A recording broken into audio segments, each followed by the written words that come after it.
Nikki Ashton, députée néo-démocrate de la circonscription de Churchill-Kiwatinuk-Aski au Manitoba. Bonjour. Bonjour. On vous retrouve au Manitoba. Vous êtes né et vous avez grandi dans cette province, une province évidemment qui est à majorité anglophone. Alors qu'on réalise cette entrevue en français, je vous demanderai d'abord comment vous en êtes venu à apprendre le français. Oui, bien, en premier, il faut reconnaître qu'il y a une communauté très vive francophone ici au Manitoba. Mais moi, je viens du Nord où historiquement, il n'y en a pas. Vraiment, je suis la fille de deux parents immigrants qui croyaient que moi et mon frère devaient grandir ici au Canada en apprenant nos deux langues officielles. Et c'est pour ça qu'on avait l'opportunité, nos parents nous ont envoyés à une école d'immersion ici dans notre ville à Thompson. Et grâce au travail acharné des professeurs de l'équipe à notre école, l'école Riverside, j'ai réussi à apprendre le français ici à Thompson. Et finalement, j'ai terminé le secondaire ici à Thompson en immersion aussi. Donc, en immersion francophone. Parce que vous avez, il faut le dire, un penchant pour les langues. En fait, on dit que vous pouvez lire, écrire, parler l'anglais, le français, le grec et l'espagnol, et que vous avez aussi des notions de base en cri, en russe, en turc, en ukrainien et en mandarin. Qu'est-ce qui vous a amené à vous intéresser autant aux langues? En premier, il faut dire, ma première langue, c'est ma langue maternelle, le grec. Ma mère vient de la Grèce. Zito η Ελλάδα. Παιδιά, ζήτω η Ελλάδα. Ζήτω η Ελλάδα. On était chanceux ici de grandir dans une communauté multiculturelle où, en premier, il y avait des opportunités, comme j'ai dit, d'apprendre nos deux langues officielles, le français, et ensuite, on avait des chances d'apprendre d'autres langues. Moi, mon rêve grandissant, c'était de travailler au niveau international dans le domaine des droits humains, de la justice sociale. Alors, pour moi, la politique, c'était pas vraiment la direction que je voulais poursuivre, c'était plutôt le travail soit diplomatique ou dans un ONG à l'international. J'ai voulu poursuivre l'apprentissage de langue et un apprentissage qui sert à comprendre nos communautés, les peuples de notre région, par exemple avec le CRI, mais aussi mieux comprendre le monde et comment on peut trouver, reconnaître nos différences, mais trouver aussi les points en commun. Donc, vous le disiez, votre mère est d'origine grecque, votre père est d'origine anglaise, votre père vous a précédé en politique, il faut le dire. Bon, votre père, c'est Steve Ashton, qui affiche une longue feuille de route de plus de 30 ans sur la scène politique provinciale au Manitoba. Il a été notamment ministre dans le gouvernement néo-démocrate de Gary Dewar. Vous êtes engagé jeune, dans la jeune vingtaine en politique. Est-ce que c'est l'exemple de votre père qui vous a poussé à vous lancer en politique? C'est clair que j'ai grandi dans une famille politique. Je vais aussi reconnaître la force qui est ma mère, féministe depuis toujours, mais organisatrice, militante féministe ici au Nord. Elle s'est impliquée dans la politique locale aussi. Alors, j'ai grandi dans une famille politique, mais je pense que comme plusieurs enfants, on rejette un peu l'idée qu'on va suivre les pas de nos parents. Comme j'ai dit, moi, je voulais faire du travail au niveau international et c'est ça que j'ai poursuivi à travers mes études, j'ai fait des stages, travaillé à ce niveau-là. Mais en fait, c'était le grand débat de 2005, le débat de la légalisation du mariage gay qui m'a rapporté chez nous. Moi, j'étais passionnée par la question des droits humains à un niveau international, mais à ce point-là, c'était essentiel de me tenir debout pour les droits humains ici chez nous, au Nord et au Canada. Oui, mes parents étaient encourageants et me soutenaient, mais c'était plutôt des femmes féministes de ma communauté qui m'ont demandé de considérer de me présenter en politique. Understand that New Democrats will be there day in and day out for the working people of Manitoba and from coast to coast to coast in this country. Let's get down to the job. Let's get this election won in the next 3 weeks. Quelque chose que pour une jeune femme de 22 ans, 23 ans, même si mes parents étaient en politique, n'était pas une réalité.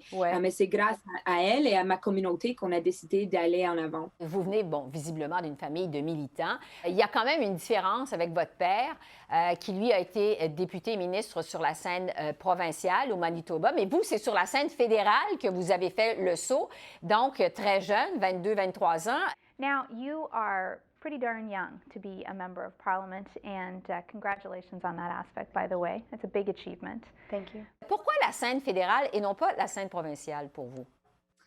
Ah ben, comme j'ai dit, c'était l'enjeu qui touchait tout le pays en 2005 m'a vraiment rapporté au stade fédéral. C'était la question du mariage gay et de la légalisation. Et moi, je croyais que notre député NPD à ce temps-là, qui était contre le mariage gay, n'avait pas raison. Et plusieurs d'entre nous, militants du NPD, étaient de ce côté. On a essayé de la faire changer d'idée. On n'a pas réussi. Et c'est pour ça qu'on a mis une campagne au niveau de l'investiture pour présenter une vision claire sur les droits humains LGBTQ, ainsi que les droits humains en général, les droits humains des Autochtones, les droits humains des travailleurs. Et on a dit qu'il fallait être clair sur nos principes et se tenir debout sur ça. C'est pour ça que je me suis présentée au niveau fédéral. Bien sûr, on a perdu la première élection, malheureusement, mais on a décidé d'essayer encore une fois en 2008. On a réussi et c'est vraiment un grand privilège de continuer à me battre pour les gens de notre région ici au nord du Manitoba. I rise today to recognize the tremendous work being done by young Aboriginal leaders in First Nations across my riding of Churchill. These young leaders point to the need for young people to be heard. Vous êtes député à la Chambre des communes depuis 2008. Vous représentez une circonscription qui affiche un des plus hauts taux de pauvreté au Canada. Comment voyez-vous votre rôle de député à la Chambre des communes? Je vois mon rôle principal comme étant là pour me battre pour les communautés que je représente. Et c'est des communautés résilientes, des communautés fortes, mais des communautés qui vivent des défis uniques et des grands défis, des défis comme vous avez dit, un taux de pauvreté parmi les plus hauts pays, des taux de chômage parmi les plus hauts de pays. Et c'est pas par hasard. Les 41 Premières Nations que moi je représente ont été impactées par notre histoire de colonisation, une histoire qui continue à ce jour-ci, une politique qui continue directement et indirectement à ce jour-ci. Et pour moi, c'est important, c'est une priorité d'être clair pour ce qu'il faut faire au niveau fédéral, l'importance d'entendre les solutions à partir des communautés et d'assurer qu'on a un gouvernement fédéral qui travaille en collaboration avec les Premières Nations et les communautés du Nord pour changer cette réalité difficile qui nous touche à chaque jour ici. Oui. On va revenir dans un instant sur votre implication auprès des communautés autochtones, mais je veux vous parler d'un événement qui, on imagine, a été marquant pour vous. En fait, vous vous êtes fait remarquer pour votre militantisme, notamment en 2011, alors que vous vous êtes battu contre la fermeture d'une usine de la compagnie Vail dans votre ville natale de Thompson, où on vous retrouve aujourd'hui. Et vous avez reçu un appui de taille dans votre croisade, l'appui du célèbre documentariste américain Michael Moore. Alors, racontez-nous dans quelles circonstances Michael Moore en est venu à venir vous appuyer dans votre croisade à Thompson. Oui, c'est une très belle mémoire dans le travail qu'on a fait. En 2010, on a reçu tout à coup une annonce que la compagnie multinationale brésilienne Vale allait faire démissionner la moitié de la main-d'œuvre ici à Thompson, à l'usine qu'ils ont achetée, l'usine Inco. Et c'était une annonce dévastatrice. Instead of sticking to its commitment to growing communities, Vale is ripping apart my home community, Thompson, by announcing the stripping of over 600 jobs. Pour nous, à ce temps-là, c'était apocalyptique. On savait que ça serait très, très négatif pour notre communauté. Alors, on a commencé à se battre, on a travaillé à tous les niveaux, on a travaillé avec le niveau provincial, avec le syndicat des métallos ici, et on a dit clairement qu'on n'acceptait pas cette annonce, une annonce qui a été faite un bout de temps après que la compagnie elle-même avait reçu un appui énorme financier par le gouvernement fédéral, et on a dit qu'on n'acceptait pas cette annonce de la perte de main-d'œuvre et de la fermeture d'une partie de l'usine. On a commencé une campagne locale avec grand succès. Le monde s'est impliqué beaucoup, mais on a trouvé qu'après un niveau, c'était difficile de chercher le monde hors du nord du Manitoba, hors d'autres villes minières. Il fallait faire quelque chose de plus. Et moi, Je me souviens un jour où je pensais comment est-ce qu'on peut élever cette campagne encore plus. Et j'ai pensé à M. Michael Moore, un monsieur qui, toute sa vie, se bat pour monsieur, madame, tout le monde, pour les travailleurs, pour les communautés marginalisées. Et j'ai dit, pourquoi est-ce qu'on n'envoie pas un courriel pour voir s'il pourrait soutenir notre campagne? Et je vous dis qu'on était très heureuse de l'envoyer un courriel. On ne s'attendait pas à une réponse et on était tellement heureux, choqué de recevoir une réponse positive qui disait oui, je veux travailler avec vous, oui, je veux vous soutenir et je n'oublierai jamais que son feedback est vraiment que ce qu'on faisait, c'était rare de se tenir debout contre une compagnie multinationale pour dire non, on n'accepte pas ce que vous nous dites, on se bat pour les travailleurs ici, on se bat pour les emplois et on se bat pour l'avenir de notre région. On imagine que ça a été une expérience quand même marquante pour vous. Qu'est-ce que vous retenez de ça 11 ans plus tard, finalement? Ce que je retiens, c'est le besoin d'engager notre communauté, d'encourager le monde, de dire qu'on n'accepte pas l'injustice, on n'accepte pas cette idée que ceux avec le pouvoir ne peuvent pas nous prendre notre gagne-pain, notre travail, notre avenir, et qu'on peut se battre contre ça. Et il y a du monde dehors de notre communauté, à travers le pays et même à l'international, qui peuvent se tenir debout avec nous et en solidarité, et qu'on peut avancer. Et finalement, cette expérience, le travail qu'on a fait, la campagne a réussi. On a pu faire reculer l'annonce de Valet et trouver des solutions à ce temps-là. Malheureusement, les dernières années, on a perdu des emplois de nouveau, mais c'est clair que la situation serait très pire si on pu réussir en 2010-2011 à faire ce qu'ils voulaient. Ça m'amène à vous parler de vos modèles, de vos inspirations, Niki Ashton. Bon, on sait que vous vous êtes rendu au Vermont lors de la présidentielle de 2016 pour faire du porte-à-porte pour Bernie Sanders, qui est une figure de proue du mouvement social-démocrate aux États-Unis. Les néo-démocrates au Canada citent souvent comme modèle Tommy Douglas, un ancien premier ministre de la Saskatchewan, qui est reconnu bien sûr comme le père de l'assurance maladie universelle au pays. Quels sont vos modèles en politique? Quels sont les personnages politiques qui vous ont le plus inspiré, vous? Oui, ben vous l'avez dit, Bernie Sanders est parmi les personnages principaux qui m'inspirent. C'était un grand privilège non seulement de faire le porte-à-porte pour lui, et c'était en fait en Dakota du Nord, juste à côté de nous ici au Manitoba, mais aussi on m'a invité à une conférence et un panel avec M. Sanders en Vermont en 2018. Pour moi, il y avait plein de leaders, de militants progressistes qui étaient là, une conférence très inspirante. J'ai travaillé aussi un peu avec M. Jeremy Corbyn de l'Angleterre, aussi M. Yanis Varoufakis qui vient de la Grèce, aussi un militant progressiste. Je suis impliquée dans un organisme assez nouveau, ça s'appelle l'Internationale progressive, qui réunit des militants de partout du monde.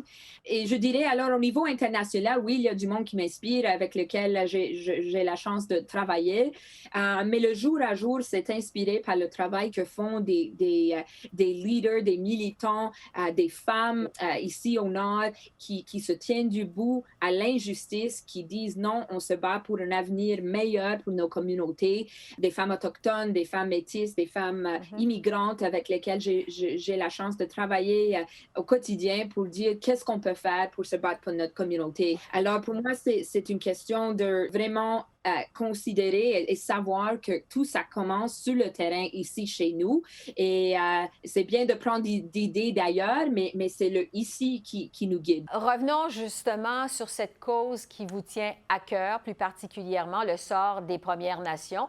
Vous le disiez, votre circonscription du nord du Manitoba compte la présence de nombreuses communautés autochtones. Au mois de mai 2021, Niki Ashton, on a tous été choqués au moment de la découverte des tombes anonymes près d'un ancien pensionnat autochtone à Kamloops, en Colombie-Britannique. C'est comme si, en fait, les Canadiens avaient subi un électrochoc, avaient pris conscience d'un chapitre très sombre de leur histoire. Comment vous avez réagi au moment de la découverte de ces tombes anonymes? C'était une période choquante, horrifique. Ici, dans le Nord, on avait vécu un tremblement de terre, mais en même temps, il y avait plusieurs voix ici dans notre région, des gens qui m'ont envoyé des messages en disant on savait que c'était ça la vérité. J'ai entendu de plusieurs survivants de ces pensionnats, de leurs enfants, de leurs petits-enfants, qu'eux, ils savaient, à cause des histoires partagées dans leur famille, que ça, c'était la réalité. C'était une période très difficile chez nous. Ici, au Nord, dans notre circonscription, on avait 5 pensionnats. 3 maintenant, des communautés essaient de chercher est-ce qu'il y a des enfants ici chez nous, un cimetière qu'il faut mieux chercher. Et ils veulent des réponses, ils veulent de la justice. Mais c'est une situation très traumatique, et non seulement pour les survivants, mais pour les générations d'après aussi. Parce que le gouvernement du Canada, au moment de l'élection du premier ministre Justin Trudeau en 2015, s'est lancé, on le sait, dans un vaste processus de réconciliation avec les peuples autochtones. Vous qui êtes en contact beaucoup sur le terrain avec des Autochtones, est-ce que vous croyez que le Canada a avancé dans ce processus de réconciliation au cours des dernières années? On a vu des avances, mais on voit beaucoup trop au niveau symbolique et pas en termes de différences actuelles. Ici, le monde est clair. La réconciliation, c'est mettre fin à la crise du logement, s'assurer qu'on a l'eau potable dans chaque communauté, faire changer la réalité de pauvreté, un taux de chômage le plus élevé au pays. Et c'est pas seulement des belles paroles ou annoncer un programme ici et là et faire des promesses. C'est vraiment faire une différence tangible dans la vie quotidienne des peuples autochtones. Il faut dire que lors des dernières années, je l'ai entendu lors de cette élection qui vient de passer, la dernière, le monde dans les communautés ici, on a dit que la vie devient de plus en plus difficile. La crise du logement devient de plus en plus pire. Le manque d'investissement est un grand problème. Alors, on a beaucoup de travail à faire et il faut qu'Ottawa écoute clairement la réalité du monde sur le terrain et qu'on considère que la réconciliation, c'est pas seulement le langage qu'on utilise, mais faire une différence, améliorer la vie des peuples autochtones sur le terrain. Donc, la réconciliation, ça passe par des gestes concrets sur le terrain. C'est ce que vous nous dites. Je veux vous entendre, Niki, sur la conciliation politique-famille parce que vous êtes mère de jumeaux âgés d'à peine 5 ans. Votre circonscription, située dans le nord du Manitoba, est immense. En fait, elle couvre plus de la moitié de tout le territoire de la province du Manitoba. C'est immense, je le disais. On imagine que vous êtes beaucoup en déplacement, vous. Comment vous réussissez à concilier votre rôle de mère de famille et de députée au Parlement canadien?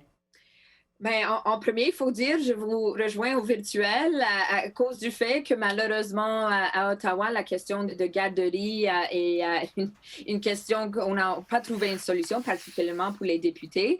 Il a fallu faire la décision de trouver une façon de travailler plus de chez moi pendant ce temps-ci. Mais mes enfants ne sont pas toujours à l'école, ils sont préscolaires, mais commencent l'école en septembre, la maternelle, on espère en français. Mais c'est-à-dire que c'est une question auquel il faut trouver des solutions au niveau fédéral. La vie de député existe sur un modèle masculin où les hommes peuvent laisser leurs femmes, leurs enfants, leur famille chez eux, aller à Ottawa, vivre une vie de politique 24 heures sur 24. Et il faut être clair que c'est un modèle d'un vieux temps et c'est un modèle sexiste de plusieurs façons. Il faut dire que COVID nous a donné l'opportunité de trouver, non seulement en Parlement, mais à travers le pays, l'opportunité de travailler au virtuel. J'espère qu'on va continuer ça parce que ça aide non seulement en termes de santé publique, non seulement en termes d'environnement, ne voyagez pas autant, mais aussi de la question de conciliation travail-famille. C'est difficile de faire ce travail avec des petits, mais je considère essentiel d'avoir des voix, non seulement de mères, mais de parents qui ont des jeunes enfants, qui regardent la réalité autour d'eux, qui veulent trouver des solutions pour leurs enfants, pour un avenir pour leurs enfants. Il faut avoir ces voix au niveau du Parlement et pour le faire, il faut être réalistique que la structure du Parlement, l'horaire du Parlement et particulièrement l'accès virtuel, il faut s'assurer que c'est inclusif pour qu'on ait toutes les voix autour de la table.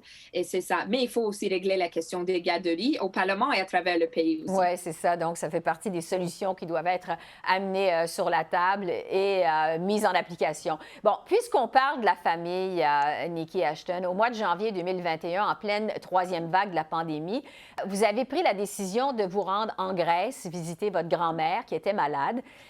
Vous avez donc fait le voyage en dépit des restrictions sanitaires du Canada et du Manitoba. Le NPD, qui n'était pas au courant de votre voyage, vous a déchu de votre titre de porte-parole, entre autres en matière de propriété publique et de transport. Comment avez-vous vécu cet épisode? Oh, ben, c'était un épisode très difficile. On a suivi toutes les règles, non seulement au Canada, mais en Grèce. Il y avait bien sûr des exemptions basées sur la compassion. C'était la dernière opportunité que j'avais pour être avec ma grand-mère, la matriarche de ma famille, celle avec laquelle je partage son nom. Et je veux reconnaître que c'est clair, toutes nos familles vivaient des situations très difficiles. En fait, 6 mois d'avant, on a perdu la mère de mon père dans une maison pour les personnes âgées à Winnipeg.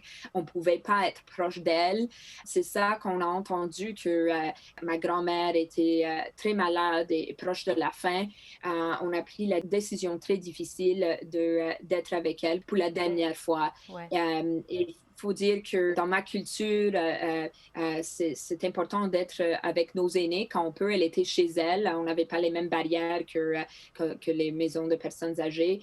Il fallait payer nos respects. J'aurais voulu que c'était un temps différent. J'aurais voulu qu'on ait toujours ma grand-mère avec nous. Mais c'est ça, il a fallu être en famille pendant ce temps. Mm-hmm. Et je dirais que j'ai hâte qu'on sorte de la COVID, qu'on puisse être ensemble. Oui, on n'a pas les mêmes règles, mais il faut toujours faire attention parce que c'est clair que ça nous coûtait tous ce niveau familial pendant les dernières années. Comment qualifiez-vous vos relations avec les dirigeants du NPD aujourd'hui? Est-ce que vous diriez que les relations sont bonnes? Bien, oui, on travaille tous comme une équipe. On a évidemment une situation très unique maintenant, un accord avec les libéraux. On essaie de livrer des programmes historiques comme la santé dentaire.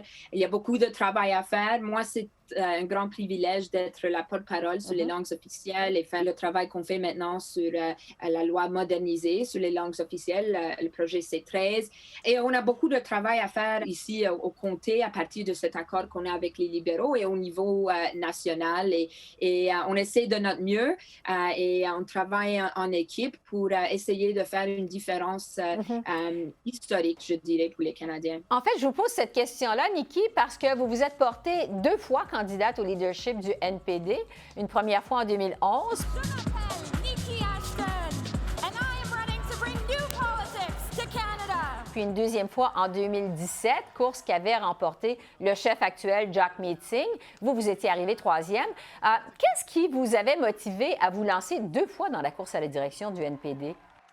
Mais clairement, le besoin de proposer une autre direction pour le NPD, une vision alternative à ce qu'on avait à ce temps-là. Je suis très fière du travail qu'on a fait. Moi, je dirais que les 2 fois, on a réussi à proposer des idées et des propos qui ont guidé le parti dans des nouvelles directions. On a vu ça lors de notre campagne en 2017 où plusieurs des idées qu'on avait proposées en premier ont été partagées par la campagne de notre chef maintenant, M. Jagmeet Singh, et des idées qu'on a continué à proposer depuis ce temps-là. Je dirais, pour moi, c'est l'essentiel depuis que j'étais élue, avant que j'étais élue, c'était clair de notre principe comme néo-démocrate, comme progressiste, de ne pas oublier cela. Et ça, c'était essentiel dans mes campagnes et dans le travail qu'on fait à chaque jour. Vous savez, la Maxime dit jamais 203. Si jamais l'occasion se présentait dans l'avenir, est-ce que vous seriez intéressé à vous présenter une 3e fois à la direction du NPD? Est-ce que c'est quelque chose qui pourrait vous intéresser éventuellement? Il faut dire que non, c'est pas quelque chose qui m'intéresse, comment je vois la vie maintenant. C'est très important de me battre pour les gens qui m'ont fait élu, d'avancer les enjeux principaux de chez nous et d'être là pour mes petits besoins des parents et des villages. Ceux qui ont les jumeaux le savent, c'est pas seulement des parents, mais un village pour les soutenir. Ouais. S'assurer que notre équipe néo-démocrate est toujours fidèle à nos principes, aux gens qui nous appuient et à la vision qu'il faut mettre de l'avant pour les Canadiens au niveau fédéral. C'est sûr que devenir maire, ça change une vie. Vous parlez des principes néo-démocrates.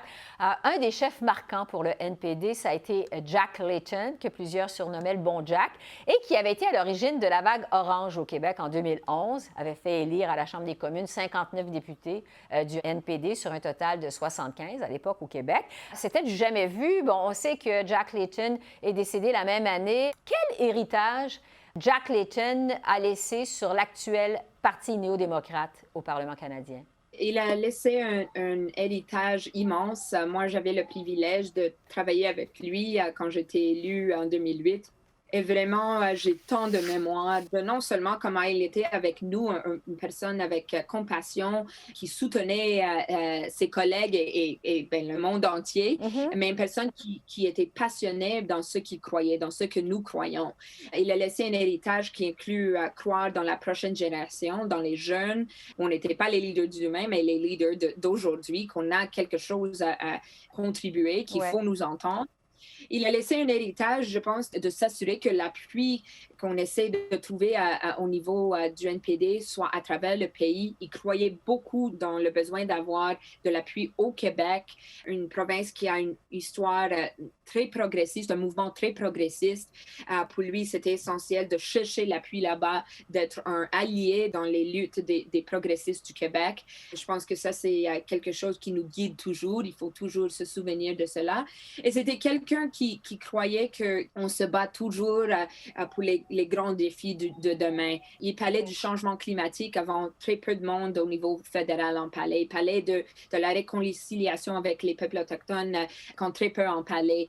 C'était pas un job, c'était pas quelque chose de 9 à 5, c'était l'histoire de sa vie. Et je crois que c'était un héritage qu'on continue à honorer, mais il faut se souvenir de ce que Jack Layton, c'était pas seulement une image, c'était quelqu'un qui nous a laissé un guide comment continuer à faire notre travail. Le temps file. Je veux vous parler d'avenir en terminant parce que vous êtes encore jeune, là, malgré votre feuille de route impressionnante. Vous n'avez même pas encore 40 ans. Quand vous vous projetez dans l'avenir, dans 3, 4, 5 ou 10 ans, est-ce que vous voyez Niki Ashton faire autre chose que de la politique? Je dirais merci pour le commentaire. On approche le 40 assez vite, mais on n'est pas là toujours.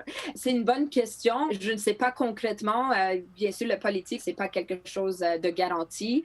Alors, j'espère faire ce travail pour autant de temps que je peux, que j'ai du soutien.